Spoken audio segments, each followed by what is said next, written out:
மகாநதி சீரியலோட அடுத்த வாரத்திற்கான ப்ரோமோ நம்ம யமுனா வந்து இப்போ நவீன் வந்து ஃபோனே அட்டன் பண்ணாததுனால வந்து நேராக நிவீனை பார்க்கறதுக்காக நிவீனோட வீட்டுக்கே போயிடுறாங்க.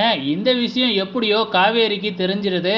காவேரி டைரெக்டாக யமுனாவை கூப்பிட்டு உனக்கும் நிவீனுக்குள்ளே என்ன பிரச்சனை, என்ன நடக்குது, ஒழுங்காக மரியாதையாக என்கிட்ட உண்மையை எல்லாத்தையும் சொல்லிடு அப்படின்னு கேட்குறாங்க மிரட்டி. யமுனாவும் வந்து பார்த்திங்கன்னா எல்லா உண்மையுமே சொல்லிடுறாங்க. ஸோ நம்ம யமுனாவுக்கு வந்து பார்த்திங்கன்னா நிவீன் மேலே ஒரு காதல் இருக்கு இல்லையா, நிவீன் கூட நீ வந்து படித்து முடிச்சுட்டு எதாக இருந்தாலும் சொல்லு அப்படின்னு சொல்லியிருக்காங்க இல்லையா. ஸோ அதை தான் வந்து யமுனாவும் சொல்ல போகிறாங்க. இந்த விஷயத்தை வந்து இங்கே ராகினி ஒட்டு கேட்டுக்கிட்டு இருக்கிறாப்புல. ஸோ ஏற்கனவே வந்து பார்த்திங்கன்னா காவேரியை பழி வாங்கணும், நிவீன் வந்து கிடைக்கக்கூடாது அப்படிங்கிறதுக்காக தான் வந்து பார்த்திங்கன்னா படாது பாடுபடுத்தினாப்புல இந்த ராகினி. இப்போ யமுனா பிரச்சனை வேறையா தெரிஞ்சுதுன்னா யமுனா வேறையா என்ன செய்ய போகிறான்னு தெரியல.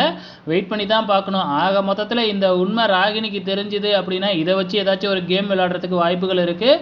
வெயிட் பண்ணி பார்க்கலாம்.